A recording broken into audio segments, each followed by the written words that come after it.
What does it mean that a chassidishe farbrengen can accomplish what Malach Michoel cannot? The source is a letter from the previous Rebbe, which is printed in the back of the Tillim, and of course it's been since printed in the Igros Kodesh of the previous Rebbe, and it's a story with the Alter Rebbe that the Alter Rebbe repeated, I believe. The story was the Alter Rebbe had, as we know, 3 Rebbes. His first Rebbe was the Holy Maggid of Mezitch, the Mezitcher Maggid. When he was nostalgic, the Alter Rebbe and many of his contemporaries, many of his chaverim, accepted as his Mamal Mokum Koche, his successor, their Rebbe, Rabbi Avram the Malach, Rabbi Avram the Angel, who only lived 4 years beyond his father, maybe even less. And when Avram the Malach passed away, the Alter Rebbe was makabel as a Rebbe, a Mendele Vitebsker, a Mendele Haradokir, who was the greatest of the chassidishe Rebbes in Reisen, in Russia. He would eventually move to Eretz Yisrael, and for a period of time, it could have been quite short actually, the Alter Rebbe traveled to him as a chassid to a Rebbe. Even before he traveled as a chassid to a Rebbe, he would travel to him as a subordinate to a superior at least. There's a description of the first yard site. Yiteskis of Tovkuf Lamadal, where the Alter Rebbe traveled to Vitebsk to be with him. So,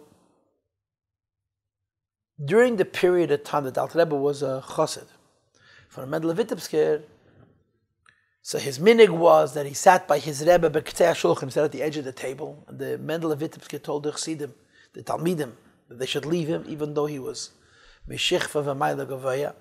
And there was once a farbrengen, where they were sitting around, and the Mendele Vitebsker was not there. It was a chassidishe farbrengen.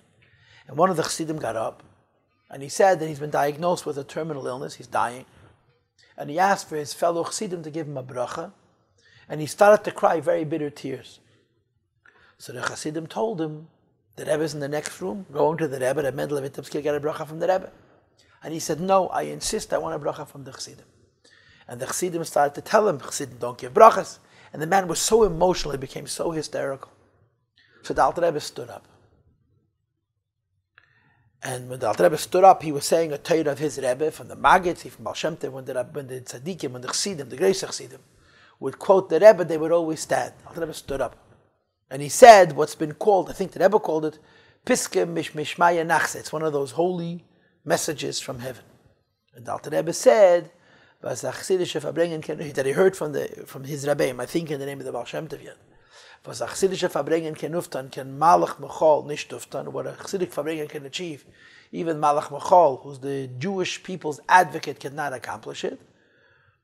And he gave a mashal, that if you have a father, and who has children, and one of his children comes to him for a need, the father contemplates whether the child is worthy and deserving of it. But if a child has a need, and all the brothers collectively come to the father, and say, please provide for this one what he wants, the father sees the good bruderschaft, the brotherly love, and he becomes helpless to resist, and he grants the child what he wants. And the same is true when chassidim sit together, and they're sitting with good bruderschaft, with Avas Yisrael. So the love that exists between them creates an environment where any request any chassid makes, the Eibishter cannot refuse, and the Alter Rebbe said that the chassidim should give him a bracha, and they did, and it was helpful. And of course, the Rebbe repeated this all the time. A chassidishe farbrengen is an incredible opportunity. There are many stories where chassidishe farbrengen in Poshet gave people brachas and saved people's lives.